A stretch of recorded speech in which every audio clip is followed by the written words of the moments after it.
أما بعد فأعوذ بالله من الشيطان الرجيم بسم الله الرحمن الرحيم قل الحمد لله وسلام على عباده الذين اصطفى الله خير عما يشركون اسماء الله الحسنى تفصیل مونږ شروع کړو تیر جمعه د السلام تذکره شوی وه. السلام سلامتیا والا، سلامتیا ورکوونکی. امام خطابی رحمت اللہ تعالی علیہ خپل کتاب شان الدعا کی لکی چې الله ته السلام په دې وجه وایي چې په مخلوق باندې کم آفات، کم مصائب، کم تکالیف راځي او کم حالات داغي بدلیږي را بدلیږي، داغي ټولو نه الله بچ دی، پاک دی، بری دی.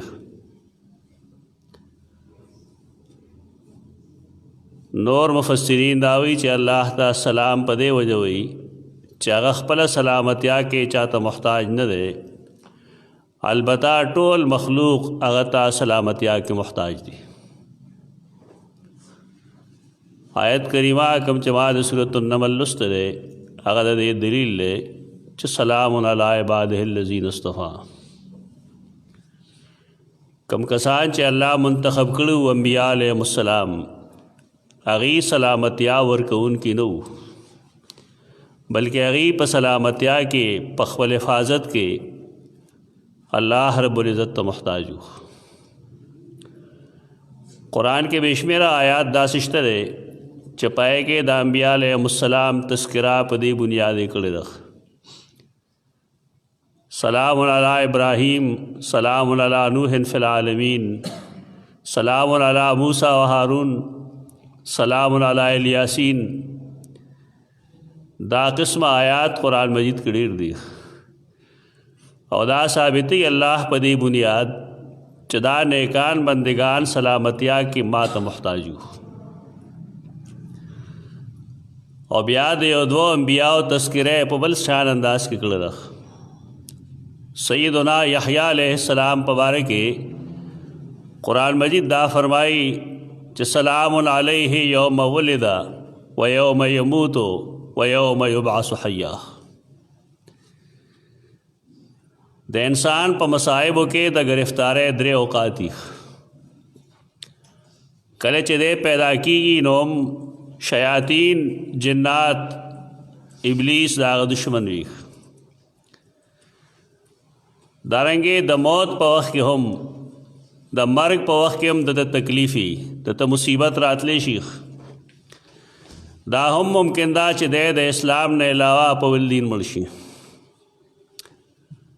او چې قیامت پر ورځ را پاسي دا ورځ هم داسې ده، هغه وخت هم داسې دی چې پای کې انسان د الله حفاظت ته محتاج دی. سیدنا یحییٰ علیہ السلام په باره کې د قرآن مجید دا اعلان دی چې دا پیغمبر سیدنا یحییٰ اسې ټول محتاج دي، خدا باعث سره د الله رب العزت څخه خصوصي تعلقي، هغه د الله رب العزت د خصوصي قدرت شاهکاری. لکه یحییٰ علیہ السلام چې الله پیدا کو، یا زکریا علیہ السلام له هغه ورکو، نو هغې زمانه کې سیدنا زکریا بوډا و. دا د الله خصوصي شان دی چې د هغه ګیره او سر دا بالکل سپین بمبل شوي و. په داسې عمر کې عادتاً اولاد نه کېږي، لیکن قرآن مجید فرمائی چې اصلحنا له زوجہ، مونږه د هغه ښځه پای کې د بچی د پیدایش صلاحیت پیدا کو. صلاحیت لري کوونکې، صلاحیت اچوونکې الله دی. اصلحنا له زوجہ، مونږه د هغه په بیبي کې، د هغه په ښځه کې د اولاد د پیدا کولو صلاحیت پیدا کو. دا هغه د سپینې ګیرې بچی دی. دارنګې سورۃ مریم کې د بلې رکوع په آخر کې د سیدنا عیسی علیہ السلام په باره کې مرادي چې والسلام علی یوم ولدت و یوم اموت و یوم ابعث حیا. د تذکره هم صرف په دې وجه کوي چې هغه هم د الله رب العزت د قدرت شاهکار دی. شاهکار په دې بنیاد چې د هغه پلار نشته. الله په بې پلاره اولاد پیدا کولو قدرت لري. چونکه هغه ډېر عجیب و غریب طریقې سره پیدا شوی دی. سیدنا جبرائیل په ذریعه باندې پوکې کړی شوی دی د هغې په ګریوان کې او د هغې نه سیدنا عیسی علیه السلام الله پیدا کړی دی. دا د الله قدرتونه دي. د دې باوجود قرآن مجید دا فرمایي چې دا دواړه پیغمبران دا په خپل حفاظت کې ما ته محتاج وو. پیدائش کې الله ته محتاج وو، د مرګ وخت کې هم الله ته محتاج وي، او چې کله قیامت کې را پاسي نو هم به الله ته محتاج وي. اسې ټول مخلوق دی، لیکن د دې پیدائش چونکې په عجیب و غریب انداز کې شوی دی، د دې وجې نه د چا خیال دا رانشي چې ګنې دا الهه دي او الله ته محتاج نه دي. الهه نه دي، دا ټول الله ته محتاج دي د خپل پیدائش کې، په خپل مرګ کې او په دوباره باس بعد الموت کې. نوار کیف سلامتیا السلام دا الله خاص نوم دی، سلامتیا ورکوونکی. تیر جمعه چې کوم حدیث مونږ ویلو نو پای کې داو چې صحابه کرام السلام علی الله و من عباده، رسول الله صلی الله علیه وسلم دا غې نه منې کړو، فرمایلیو الله السلام دی. هغه سلامتیا ورکوونکی دی. تاسو السلام علی الله مو وایئ. یو بل حدیث کے راضی فرمائل وے افش السلام، سلام خور کے تدے افشاو کے فی شن و فش خوریدو تویخ اذ نفشت فیہ غنم القوم. داود علیہ السلام سلیمان علیہ السلام د زمانے یو تذکرہ دا پہے کے واقعہ کی چے یو سړی دی او د هغه ګډې بیزې د بل سړي په فصل کې خورې شوې. یې دپاره وایي قرآن نون فیشنتې نفشت.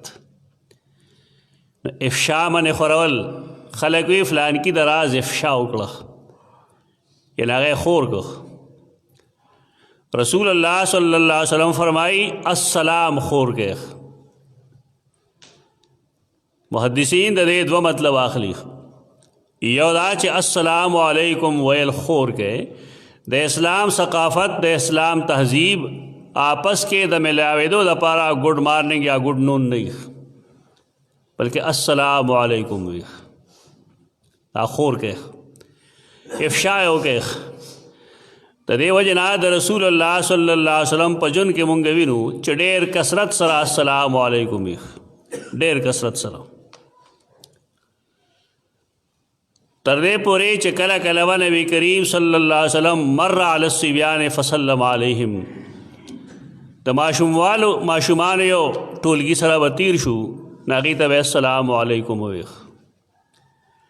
دې لپاره چې دې تربیت واخلي، زده کړه وکړي. ټیک دا یسلم الصغیر علی الکبیر دا د رستو دور خبره ده. کشر دی مشر ته سلام کې پهل وکړي، خو بطور تعلیم و تربیت مشر لپکار دی چې هغه کشرانو ته السلام علیکم وایي. و چې کله ماشومان زده کوي، دی بالغان شي، نو بیا چې کم کشر دی نه دی مشر ته سلام کوي. یسلم الصغیر علی الکبیر. دارنګې هغه سړی چې په سورلی باندې سور دی نه دی سلام کوي، هغه چا باندې چې پیدل روان دی. دا بیا حقوق ښودلي دي رسول الله صلی الله علیه وسلم. و د افشاء السلام خو یو دغه مطلب دی چې سلام خور کې دنیا کې السلام علیکم ډېر وایه. ادویم مقصد دا ذکر کړي چې امن و امان او سلامتیا عامه کې. هر یو سړی چې ترکمې د هغه د لاس نه کېږي نو بل سره د خیر ښېګړه کوي، او دې باب کې ډېر شه احادیث دي. یو حدیث مختصر ہے د اشاره کوم. رسول الله صلی الله علیه وسلم فرمایي انسان دې بل سره ښېګړه کوي، د نیکۍ څه خبره دی کوي، د هغه مال په هغه د خپل مال لوګي، د هغه د خدمت وکړي. که هېڅ نشي کولی نو کم سے کم دا خو کولی شي چې د خپل شر نه هغه بچ وساتي. که انسان بل څه نشي کولی نو کم سے کم دا خو کولی شي چې بل چاله شر نه ورکوي، د خپل شر نه هغه محفوظ وساتي. تبارک سلام دغه مطالب دي، دغه مفاهیم دي. رسول الله صلی الله علیه وسلم تیر جمعه موږ دعا ښودلې وه اللهم انت السلام ومنک السلام. هغه کولم دې دپاره چې انسانان هغه سلامتیا کې الله ته محتاج دي. بعضې خبرې مشهورې شي د هغې څه اصل و اساس نه وي، بنیاد یې نه وي، خو مشهورې شي. د یو مسلمان په حیثیت زمونږ دا فریضه ده چې مونږ وښیو چې دا خبره صحیح ده او دا خبره بې بنیاده ده. ځکه قرآن مجید موږ له ترغیب راکړی دی ایمان والو الله نه یریږئ، جهاد کوئ، کونو مع الصادقین، او د رښتینو ملګري یې. رښتیا ویل، رښتیا معلومول دا ذمه داري ده، او بیا دې دور کې خو ډېره ضروري ذمه داري ده. د هغې وجه دا ده چې نن چا دوه ټکي ویلي نه ځان ته لوی علامه صاحب وایي، او خیال راغلی چې بس دا کوم شی مشهور دی دا ټیک ټاک دی. ډېر بې بنیاده خبرې د سلام په باره کې یو بې بنیاده خبره ده. هغه دا چې د معراج په شپه رسول الله صلی الله علیه وسلم الله سره ملاقات شو، نو رسول الله صلی الله علیه وسلم فرمایل التحیات لله والصلوات والطیبات. تاسو ټولو به اورېدلي هغه کیسې را خلک یې کوي. نو چې کله دا ویل نو رسول الله صلی الله علیه وسلم ته الله فرمایل السلام علیک ایها النبی ورحمت الله وبرکاتہ. نو ملائکه ویل السلام علینا وعلی عباد الله الصالحین. دا واعظین کوي، ممبرونو باندې ناستې کوي. دا اکثر د فقه کتابونو کې، د واعظ کتابونو کې، دارنګې مانځه باندې مشتمل کتابونو کې اکثر و بیشتر دا قصې لیکلي. مونږ نه د معراج منکر یو، نه د رسول الله صلی الله علیه وسلم د برختو منکر یو، نه د دې منکر یو چې دواړه منځ کې څه خبرې نه دي شوي، هر څه ثابت دي. قرآن فرمایي فاوحى الی عبده ما اوحى. معراج په شپه چې کله ملاقات شو نو الله چې خپل بنده ته کوم وحی کوله نو هغه وکړه. قرآن د هغې وحی تذکره نه ده کړې. قرآن اول نه آخره پورې وګورئ نو قرآن کې دا نشته دی چې د معراج په شپه الله خپل رسول ته کوم وحی وکړه.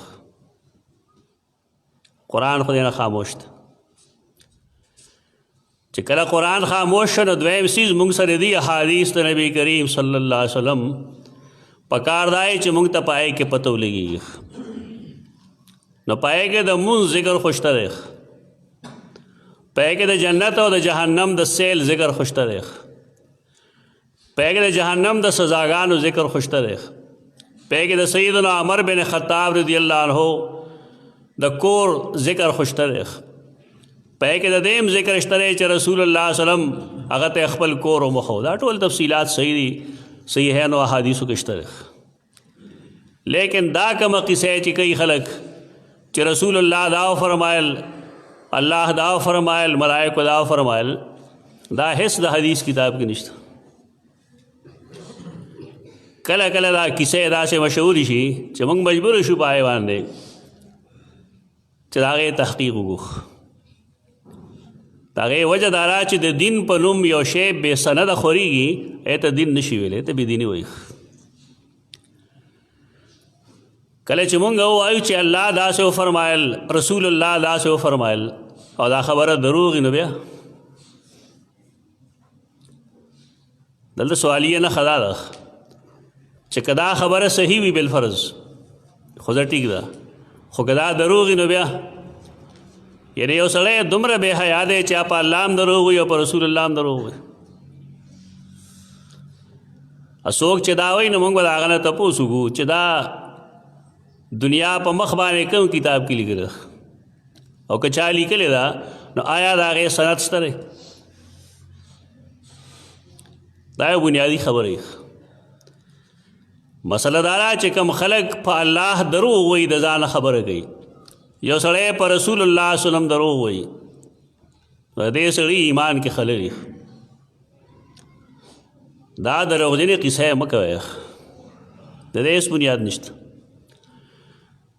ثعالبي او مفسر دی، د هغه کتاب دی الکشف والبیان، د هغې نه مخکې دا قصې چا نه لیکلی. هغه خپل تفسیر کې سورت بنی اسرائیل کې دا لیکلی ده، لیکن د دې سند نه دی لیکلی. کم خلق چې پوهېږي په دین باندې نه پوهېږي په دې باندې هم چې دین مونږ ته را رسېدلی په یو سند باندې دی. زما به یو استاد وي، دو استادان به وي، درې استادان به وي، ما به د هغې نه دین زده کړي. هغې استادانو به د لسو شلو نورو نه زده کړي.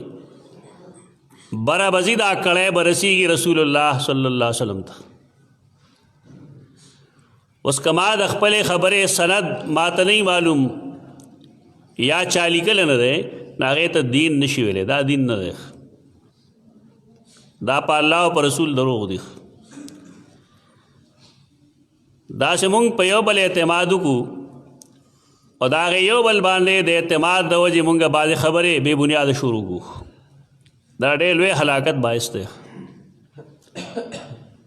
قرآن و حدیث کې په دې باب کې څه نشته. ثعالبي د ټول نه مخکې لیکلي دي، بیا بعضې محدثینو لکه عیني هم خپل کتاب کې لیکلي دي، لیکن هغه هم څه سند نه یې لیکلی.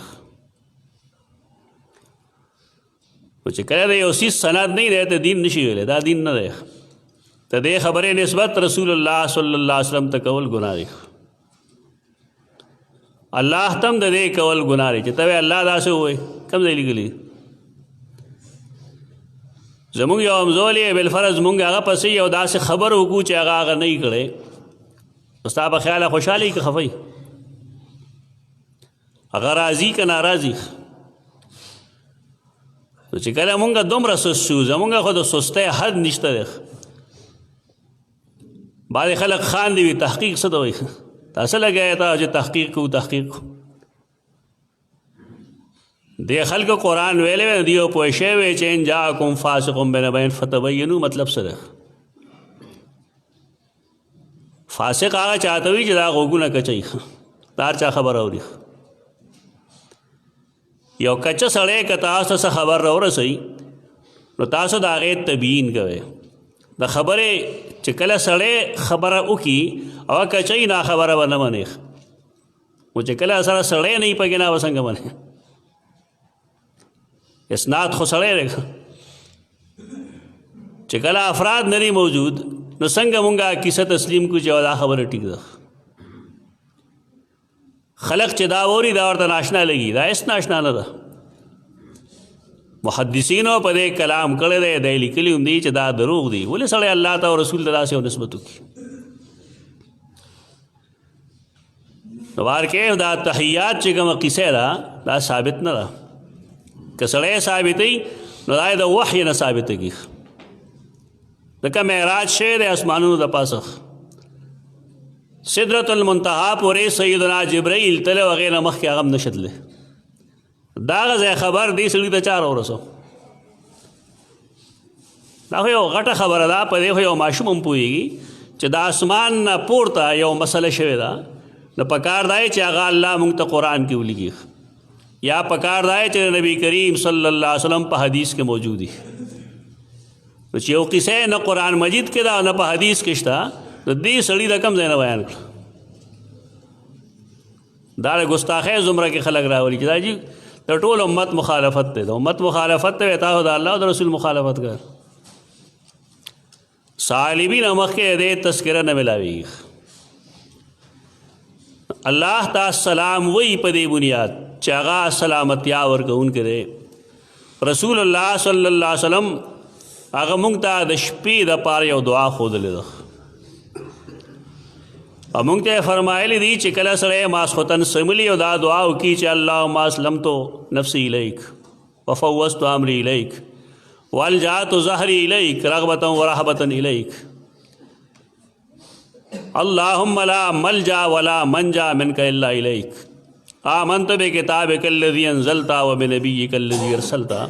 ته دعا خودلې ده پکار دی چې دا هر مسلمان زده کی زبانی. نو کله چې یو سړی په دې شپه باندې مړ شي رسول الله صلی الله علیه وسلم فرمایي د هغه دا مرګ دا به د شهادت مرګي او الله به دنه راضي دی به جنت ته ځي. دا ولې دی که څه کمال پکې څه دی و دی کې کمال او حکمت دا چې انسان خپل ځان الله ته سپارلی دی نور څه وجه نشته به دی. دا د عقیدې بنیاد دی چې کمال سو تکلیف را رسی نو د الله په علم به را رسی او که زه څه منفعت مومم فایده را کوي نو هغه د الله ذات را کوي بل څوک نشي را کولی. انسان چې کله ځان الله ته وسپاري نو د الله رضا په دغې کې ده. ډېر اهل علمو د خولې نه لفظ ځي الله خوشحاله شي. الله ته خوشحالی نسبت مه کوه لفظ غلط دی. د خوشحالی مقابله کې څه راځي بدحالي. خوشحال دی او بدحال دی څه مطلب شي دا خو د نفوسو د انسانانو خوی دی. پلانې خوشحالیږي او پلان کې خفه کېږي نه رضا او ناراستیا وایه. توحید نه موږ ډېر لرې تللي یو مسلمانان یو موږ الحمدلله لیکن د هغې تقاضا څه ده دا پته نه لګي. الله رب العزت د خپل ځان دپاره د رضا یرزي الفاظ استعمالوي. لا یرضى لعباده الکفر الله د خپلو بندګانو نه په کفر نه رضا کېږي. خوشحالي مه وایه د خوشحالۍ اپوزټ بدحالي راځي. دا خو دا لفظ چې ته د دې مطلب بدایي چې په الله بدحالي موږ نه راځي. ډېر د احتیاط ضرورت دی د الله یو صفت په باره کې او دارنګې د الله یو ذاتی اسم په باره کې د ډېر احتیاط ضرورت دی. هغه احتیاط موږ نه کوو علما هم نه کوي بس لګیا یي په مخه باندې. فصیح بلیغ عالم هغه چې ډېر شی دروغ وایي خلک د هغې نه خوشحاله شي بس چې خلک خوشحاله شي عالم خوشحاله. پرون یو ملګري یو مضمون راولېږ وي دا وره سړي له جړا هم ورشي څه حالات دي. وایي چې امام شافعي رحمه الله خط ولیږه امام احمد په نوم باندې ربیع له ورکه ربیع بن سلیمان له چې دا خط اوسه امام احمد له ورکه. امام احمد هغه وخت بغداد کې و چې خط یې ورسو ربیع نه تپوس وکړو چې دا خط تا کتلی دی هغه یې نه ما نه دی کتلی. په خط کې لیکلي چې کولاوې کو نو وایي چې امام شافعي رحمه الله فرمایي چې ما بیګا په خوب کې رسول الله صلی الله علیه وسلم لیدلی او ما ته ویلي چې احمد ته خط ولیږه او پکې دا ولیږه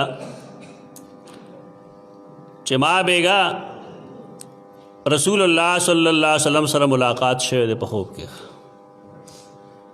او هغه ما ته ویلي چې احمد ته خط ولیږه سلام ورته ولیږه دا ورته ووایه چې تا باندې به د خلق قرآن یو فتنه راځي خو لا تجبهم ته د هغې ملګرتیا مه کوه. ربیع ما چې خط وړو نو امام احمد رحمه الله سره د سهار لمونځ کې زه شریک شوم. لمونځ نه پس هغه سره ما تعارف وکړو خط مې وله ورکړ. هغه چې وکوت سترګو له اوښکې رالیغ ما ویل ولې نو ما ته ټول مضمون وویل چې دی کې داسې مضمون لیکلی نو ما هغه ته ویل چې دا خوشخبري شو ستا دپاره مال هم څه زیری راکړه. خو د هغه د کمیس لاندې وجود پورې چې کوم جاکټ او نا جاکټ و بس مال یې راکړه چې دا ستا زیری شو. زه چې واپس لاړم امام شافعي رانه تپوس وکړو نو ما ورته هغه واسکټ هو چې دی راکړی دی جیکټ وی هغه وایي چې تکلیف ونه در کوم تا له اخله مې درنه نه خدا اوبو کې لون کا هغه اوبه مال راکا زه په هغې تبرک حاصلوم. دا کیسې عام ګرځي داسې سړی حیران شي جړام ورشي دا څوک چې بیانوي دا شیخ الحدیث ځان ته وایي. دا قوم به چېرته دي؟ دا قوم څوک دي؟ شیخ الحدیث فقیه عالم شیخ القرآن دا خو د قوم پوزي دي چې کله د هغه علم دومره کمزور دی بېچاره. ملګري ما دې سره خیال لرم زه څه ویلی شم سوا د جړا نه ما سره بل څه نشته. ته دنه مې تپوس وکړې دا کیسه کوم ځای لیکلې ده؟ موږ ته ځای معلوم دی خو د علم اندازه وشي هغه چې تپوس وکړو نه وي چا خو چې ما ته نه معلومه چېرته مې لوستې ده. نو ما ورته دا خبره بنیادي طور ابن جوزي کړې ده. هغه د امام محمد رحمه الله یو تاریخ لیکلی دی پای کې لیکلی ده او هغې سند سره ابن عساکر نقل کړې ده. او بیا تاج الدین سبکی طبقات الشافعیہ الکبریٰ کې نقل کړی ده. دا درې اسانید دي. بیا چې چا لیکلی ده نو بې سنده یې لیکلی ده. په دې کې او راوي دی ابو عبدالرحمن السلمي کان کذابا ویضع الاحادیث للصوفیہ. هغه دروغجن او صوفیان له به کیسې او روایتونه جوړول. دا دروغجنه کیسې ده او دا ګرځي میډیا باندې په لګونو خلک دا ګوري کمنټس پې ورکوي چې واه واه. حیران شي سړی په دې کې سړی څه وکړي. یو سړی ناپوهی نو سړی به د هغه د پوهېلو کوشش وکړي خو چې یو سړی ځان ته پوه یم وایي او ناپوهی نه سره به څه کوي. دروغ ویل او بیا د الله او د رسول په نوم د دې نه صرف دا ثابتول غواړي چې تبرک جایز دی. یعنی د انبیاء کرام علیهم السلام نه علاوه د نورو خلقو تبرک دغه ته ثابتوي. دا خو د عقیدې مسله ده. تبرک د عقیدې مسله ده. عقیدې دپاره د قرآن مجید نه یو واضح نص پکار دی یا د نبی کریم صلی الله علیه وسلم متواتر مشهور حدیث پکار دی. دا په کیسو نه ثابتېږي. نو چې شیخ الحدیث بیچاره په دې نه پوهېږي نو عوام به څه پوه شي. هغوی کیسه ده د انبیا علیهم السلام تبرکاتو کې چا اختلاف نشته. د غیر نبی تبرک کې مسله ده. الله سلامتیا ورکوونکی دی. دا ټول نیکان چې دي دا په سلامتیا کې الله ته محتاج دي.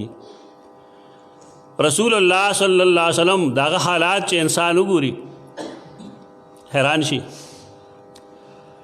غزوه احد کې په هغه چې ابن قمیعه کوم گزار کړی دی خدای گزار نه د نبی کریم صلی الله علیه وسلم په سر چې کوم خود پروت و هغه کټ شو د هغې دوه کړی د هغه ننګي مبارک کې ننوتی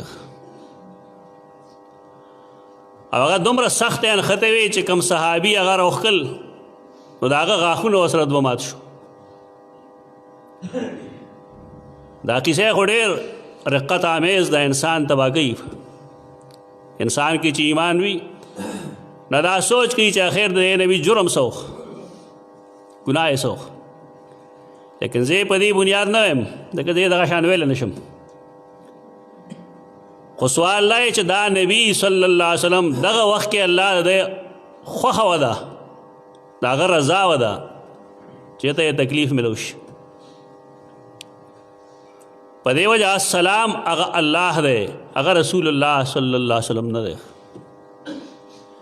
چې وینو رسول الله صلی الله علیه وسلم به د خپل ذات نه تکلیف لرې کولی شوی او دا قرآن واضح ویلی دی چې لو كنت اعلم الغیب لاستکثرت من الخیر وما مسنی السوء.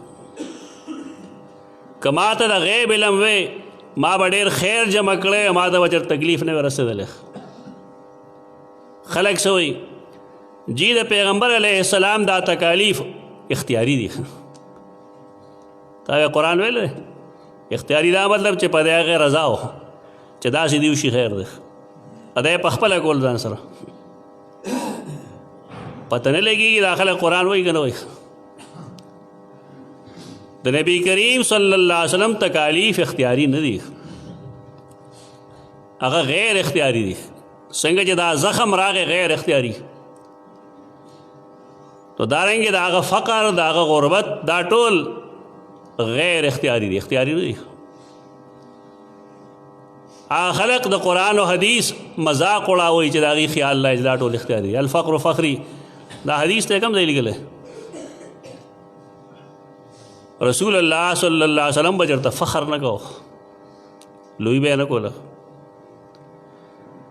بلکې یو داسې روز چې ټول انبیا علیهم السلام به وایي سلم سلم، الله ما محفوظ وساتې، ما بچ وساتې. په هغه ورځ به رسول الله صلی الله علیه وسلم ته هېڅ تکلیف نه وي، هېڅ مشکل به ورته نه وي، ولې الله یې محفوظ ساتي. په هغه ورځ چې هغه ډېر د تکلیف ورځ ده، هر چا ته تکلیف شته دی، هېڅوک سفارش نشي کولی، صرف او صرف سیدنا محمد مصطفیٰ صلی الله علیه وسلم به ټول نه مخکې سفارش کوي. خو د هغې باوجود هغه فرمایي انا سید ولد آدم، ورپسې ولا فخر. دا ملي کې پراؤډ او فلان او فلان په دې ډېر فخر کوم، څه فخر کوي؟ د عاجزۍ تصور پیدا کوي، د الله دربار کې عاجزي زده کوي. فخر خو لوی دی، لوی خو د الله خزر. دا روایت چې الفقر فخری و به افتخرو، دا سره روایت نه ده، حدیث نه ده. هغه روز باندې هغه فرمایي انا سید ولد آدم، زه د آدم او د هغه د اولاد د قیامت په ورځ د هغې سید یم، سردار یم. خدای پسې فرمایي ولا فخر، دا په فخر نه کوم، دا احسان مال الله را کړی دی، دا نیکي ما سره الله کړی ده. بارکیف الله سلام دے، سلامتیا کې چاته محتاج نه دی، مخلوق په خپل سلامتیا کې الله ته محتاج دي. مونږ ته حکم داری چې مونږ د آپس کې یو بل ته السلام علیکم ډېر وایو، د دې لپاره چې هغه ته دعا وشي چې پته یې د الله سلامتیا وي، او دې لپاره چې هغه ته پته ولګېږي چې زما د لاس نه او د ژبې نه به تا ته تکلیف نه رسېږي، ته به زما نه بالکل محفوظ او صحیح او سالم یې. اقول قولي هذا استغفر الله لكم ولسائر المسلمين.